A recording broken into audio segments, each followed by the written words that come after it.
और आप ये देख सकते हैं कि मौसम किस तरह का है और मौसम बारिश कितनी तेज है।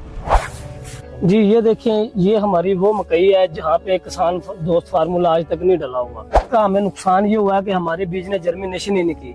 एक ही कंपनी का बीज है और एक ही ये बीज है सारा, और ये इसके अंदर देखने कितना खला आया। सब हमें ये पछतावा है कि हमने किसान दोस्त फार्मूला अप्लाई नहीं किया और ये हमारी जमीन खाली रह गई है। जी मेरा ये वो एकड़ है जो मैंने गंदम के लिए तैयार किया था सैयद बाबर बुखारी साहब के किसान दोस्त फार्मूले से।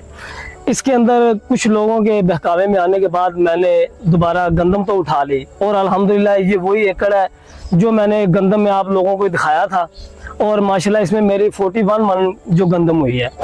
अब उसी किसान दोस्त फार्मूले से मुझे जो दोबारा रिजल्ट मिला है ना, बगैर अप्लाई एप्लीकेशन किए हुए, कि मेरी ये जो मकई खड़ी है ना, जो मेरा सबसे भारी जमीन थी वो भी मैंने आपको दिखा दी। और ये देखें, ये चारे वाली मकई है, ये कोई वो सिटे वाली भारिया मकई नहीं है, लेकिन इसका जो चारे की ये साइज और जो इसकी घनापन है ना, ये ऐसा कभी भी आज तक इसमें नहीं हुआ।